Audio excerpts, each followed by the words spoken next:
இப்போ திடீர்னு வந்து இந்த பிக் பாஸ் மாயா அவங்களோட சிஸ்டர் ஸ்வாகத் அவங்க வந்து ஒரு பேட்டி கொடுத்துருக்காங்க. நான் வந்து ரிஷிகேஷ்க்கு ஒரு 10 வருஷம் போயிட்டேன். ஏன்னா நான் வந்து 9 வருஷம் ஒரு பிரேக்கப்லேருந்து வெளில வர்றதுக்கு. அப்போ என்ன இங்கே ஒரு இசையமைப்பாளர் வந்து யூஸ் பண்ணிக்கிட்டாரு, என்னோட பைசாவெல்லாம் வந்து திருடிக்கிட்டாரு. என்ன மட்டும் இல்லை, நிறைய பெண்களை சிசிடிவியில் இந்த மாதிரி வீடியோ எடுத்து சீக்கிரட்டாக வச்சு பார்க்கறது ஒரு ஹாபி. நீங்கள் இந்த திரைப்படத்துக்கு போகிற பெண்கள், இசையமைக்க போகிற பெண்கள் அத்தனை பேருமே அவர்கள் எந்த நிலையை தன்னை இழந்து கொள்வதற்கும் தயார் நிலை தான் அங்கே போகிறாங்க. ஒட்டுமொத்தமாக நான் யாரையும் விதிவிலக்கெல்லாம் சொல்கிறேன். ஒரு பெரிய இசை புயல், ஒரு பெரிய கவிஞருடைய மகளை சின்ன விட வச்சுருக்காரு. அபிராம்புரத்தில் வீடு பெரிய பங்களா வாங்கி, இது எங்கே போய் சொல்கிறது? பெரிய இசையமைப்பாளர், பெரிய கவிஞருடைய மகளை சின்ன விட வச்சுருக்கார். பெண்கள் எதையும் இழப்பதற்கு தயார்.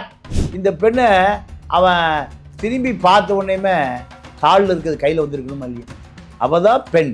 எல்லாம் முடிஞ்சு பல வருஷம் கழித்து அவன் இது மாதிரி பல பெண்களை பாலியல் வன்கொடுமை பண்ணி கர்ப்பத்தை கலைச்சிருக்கான். அன்னைக்கெல்லாம் செய்தி இல்லை. இப்போ இல்லை இல்லை, நான் எப்பவுமே பெண்களுக்கு சப்போர்ட் தான், இது போன்ற பெண்களுக்கு அல்ல. அந்த பெண்ணு தெருவுக்கு வந்துருந்துன்னா, காவல் நிலையத்துக்கு வந்துன்னா 5000 பேர் கூட்டிட்டு இந்த பெண்ணுக்கு ஆதரவா. அப்போ தைரியம் இல்லை. அதெல்லாம் பொய். இவர்களுக்கா தைரியம் இல்லை?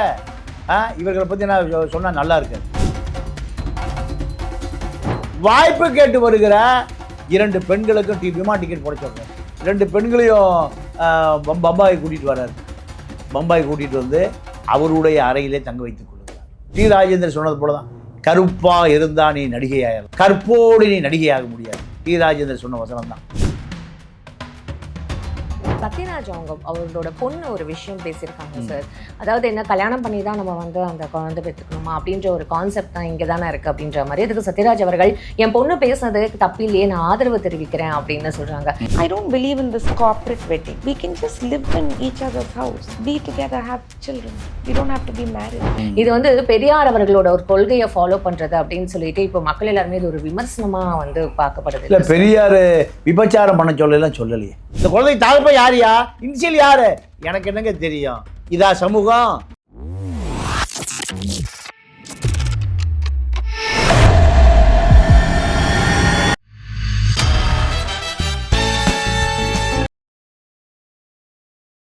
பிபிடி சினிமா நேயர்கள் அனைவருக்கும் வணக்கம். இன்னைக்கு நம்மளோட மூத்த பத்திரிகையாளர் தமிழா பாண்டியன் அவர் தான் நினைச்சிருக்காரு. நிகழ்ச்சிக்கு போகலாம். சார் வணக்கம். எப்படி சார் இருக்கு? நல்லா இருக்கு. இந்த சினிமா பத்தி பேசியே ரொம்ப நாள் ஆச்சு சார். இப்போ திடீர்னு வந்து இந்த பிக் பாஸ் மாயா அவங்களோட சிஸ்டர் ஸ்வாகத் அவங்க வந்து ஒரு பேட்டி கொடுத்துருக்காங்க. நான் வந்து ரிஷிகேஷ்க்கு ஒரு 10 வருஷம் போயிட்டேன். ஏன்னா நான் வந்து 9 வருஷம் ஒரு பிரேக்கப்லேருந்து வெளில வர்றதுக்கு.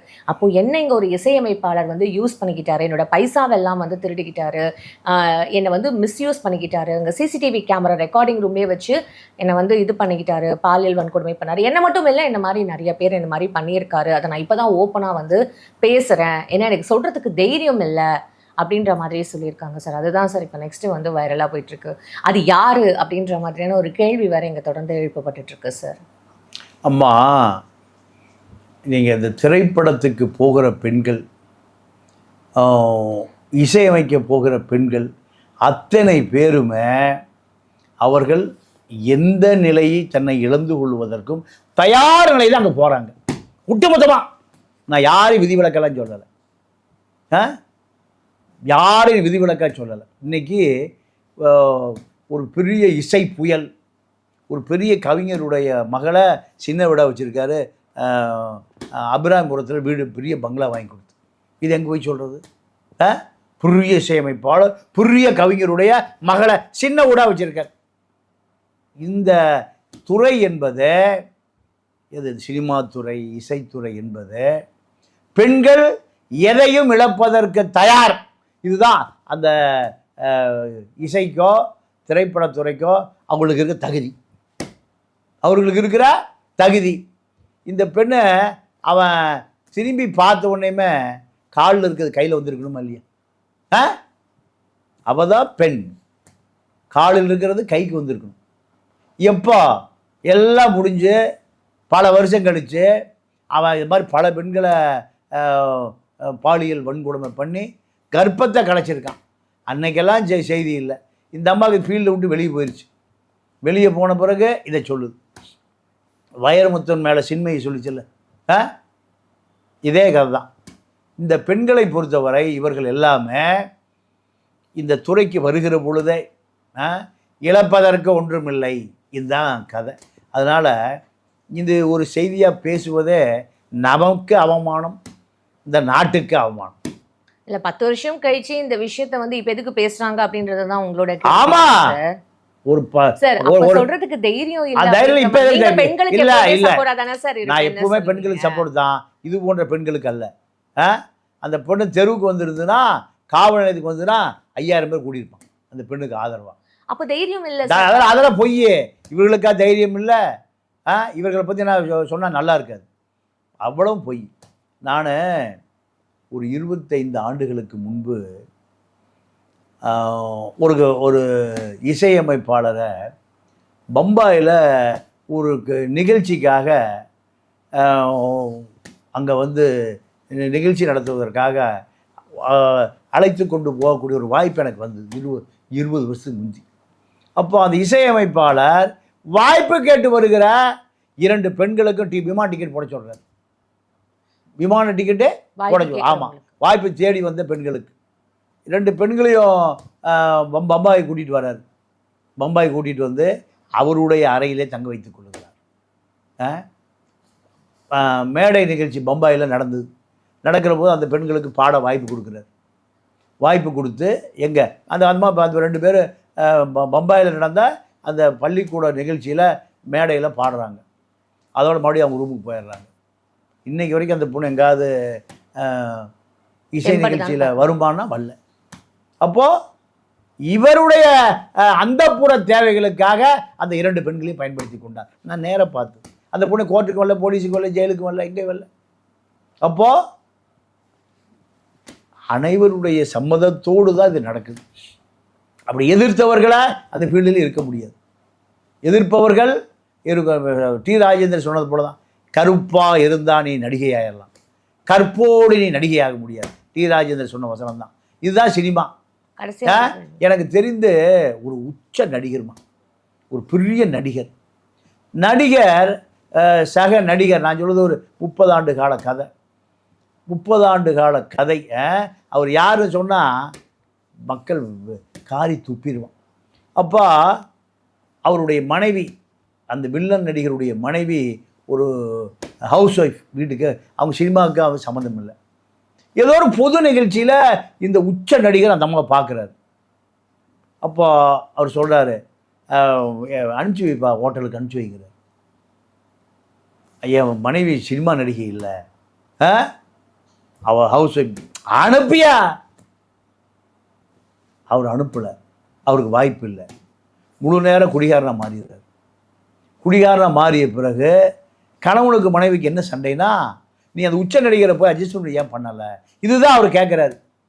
ஒரு ஸ்டேஜில் அந்த அம்மா மண்ணெண்ணெய் ஊற்றி குளிச்சுட்டு சாவுது. ஓடி போய் இவர் கட்டி பிடிக்கிறாரு. 2 பேரும் செத்து போயிட்டாங்க. வரலாறு எடுத்து பாருங்க.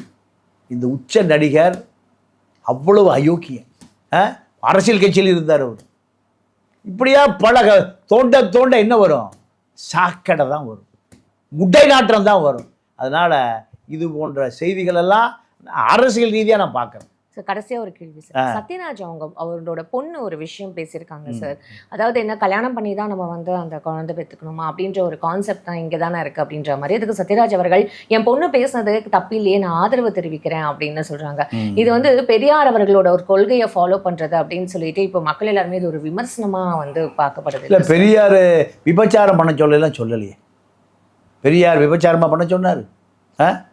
விபச்சாரம் பண்ண சொல்லவே இல்லை. பெரியார் சொன்னது ஒருவனுக்கு ஒருத்தி,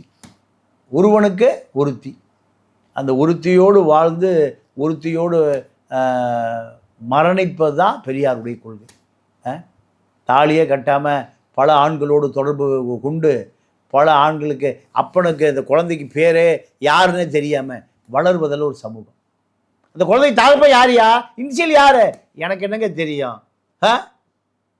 இதா சமூகம், இதா சமூக அமைப்பு, இதையா பெரியார் சொன்னார்? பெரியாரை நீங்கள் முற்போக்காளன், சிந்தனையாளன், கம்யூனிஸ்ட்டு, புரட்சியாளர் மார்க்ஸ், ஏங்கல்ஸ் இப்படித்தான் எடுத்துக்கணுமே தவிர சீரழிவு கலாச்சாரத்துக்கெல்லாம் பெரியார் பொறுப்பாக அல்ல. நீங்கள் பிரான்ஸ் தமிழச்சின்னு ஒரு அம்மா வந்தது, அந்த அம்மா எல்லா பக்கம் போச்சு வந்தது, கடைசியாக குளத்தூர் மணி என பஞ்சாயத்து பண்ணி வைக்கல. ஏன்? யாரோ அந்த அம்மா விரும்புது, அவன் எல்லாம் முடிச்சுட்டு அவன் கிளம்பிட்டான். இதுக்கு பெரியாரா காரணம்? பெரியாரா போச்சோன்னாரு அங்கே இந்த பிரான்ஸ் தமிழச்சி. இப்போ அந்த அம்மா ஆளையே காணோம். குளத்தூர் மணி எனக்கு கல்யாணம் பண்ணி வையா, நீ போகிறதுக்கு முந்தைய சொல்ல கல்யாணம் பண்ணி வச்சுருப்பார், தாலி கட்டி வச்சுருப்பாரு, சட்ட ரிஜிஸ்டர் பண்ணி வச்சுருப்பார். பிரான்ஸ் தமிழச்சி எல்லா பக்கம் நண்பர்களும் நண்பிகளையும் வைத்துக்கொண்டு கடைசியாக அவர் அந்த நபர் ஆண் நபருக்கு பேர் பெரியார் தான் வரும். அதை நான் சொல்ல விரும்பல. பெரியார் ராமசாமி, பெரியார் கந்தசாமி, பெரியார் முனுசாமின்னு பேர் வச்சுக்கிறாங்கல்ல, பெரியார் சரவணன் அப்படி ஒருத்தர் பேர். எல்லாம் முடிந்த பிறகு 6 மாதம் பஞ்சாயத்து, 1 வருஷம் கழித்து குளத்தூர் மணிட்டு பஞ்சாயத்து வருது. மணி கேட்டார், முதலே சொல்லி தான் கல்யாணம் வச்சு தாலி கட்டி விழா எடுத்து ரிஜிஸ்டர் பண்ணி சட்ட ரீதியாக பண்ணியிருப்பேன். நீ எங்கெங்கேயோ போய் சுற்றி கடைசியாக வந்தால் 10ஓடு 11 அத்தோடு இது ஒன்று, இதுக்கு எப்படிமா கல்யாணம் பண்ண முடியும்னு. இதுதான் பெரியாரை நீங்கள் பொருத்தி கொள்வது, சமூக நீதிக்காக பொருத்தி கொள்ளுங்கள், சமூக ஒழுக்கங்களுக்காக பொருத்தி கொள்ளுங்கள். சத்யராஜ் பொண்ணாக இருந்தாலும் சரி, சரண்ராஜ் பொண்ணாக இருந்தாலும் சரி, பெரியார் சமூக ஒழுக்கத்துக்கு சொந்தமானவர். பெரியார் நாகம்மையோடு வாழ்கிறார். நாகம்மை மரணம், அதுக்கு பிறகு தான் மணியம்மையை திருமணம் பண்ணுறார். திருமணம் 77 வயசில் ஏன் பண்ணுறாரு? இந்த சொத்துக்களை இயக்கங்களை பாதுகாப்பதற்கு. அதுக்கு நடுவில் 56 77 நாகம்மை செத்து மணியம்மை திருமணம் செய்த பொழுது 12 ஆண்டு காலம் ஒரு பெண்ணை கூட திரும்பி பார்த்துருக்கணும். பெரிய பண்ணையார், ஈரோட்டில் வசதிமிக்க கோடீஸ்வர குடும்பத்தை சேர்ந்தவர். எந்த பொண்ணையும் ஏறெடுத்து கூட பார்த்ததில்லை. அப்படி ஏறெடுத்து பார்த்துருந்தா பெரியார் கிழித்து தொங்க விடப்பட்டிருப்பார், தெருவா தொங்க விட்டுருப்பார்.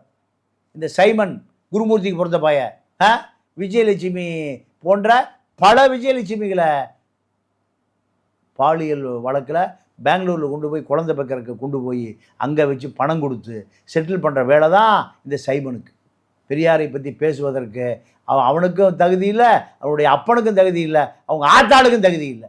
நான் நிறைய சீமானை பற்றி நான் பேசக்கூடாதுன்னு நினைக்கிறேன். நன்றி, வணக்கம். நன்றி, வணக்கம் சார்.